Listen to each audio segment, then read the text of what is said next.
कार्यक्रमामध्ये तो काय पॉलिटिकल कार्यक्रम नव्हता, शासकीय कार्यक्रम होता।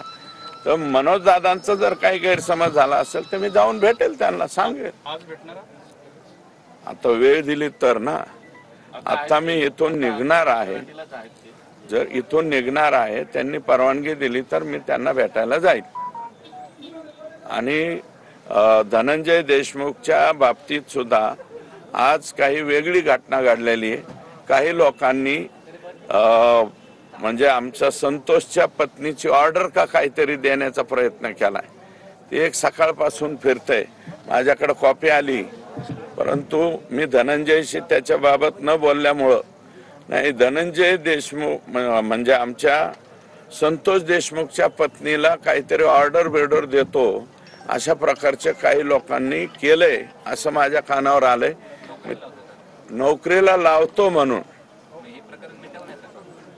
आता हे असं कानावर आलंय माझ्या। तर आता मला धनंजयशी बोलल्याशिवाय मला त्याच्यावरती काय बोलणं उचित होणार नाही।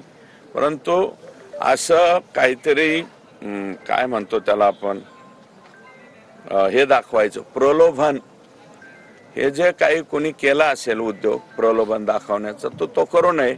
आणि त्या बाबतीत माझं धनंजयचं बोलणं झालंय की आपल्याला कोणाच्या प्रलोभनाला बळी पडायचं नाही। राज्याचे मुख्यमंत्री म्हणालेले की संतोषच्या मिसेसला आम्ही शासकीय नोकरी देऊ, तर ती शासकीय नोकरी आम्ही घेण्यासाठी मात्र हे करू।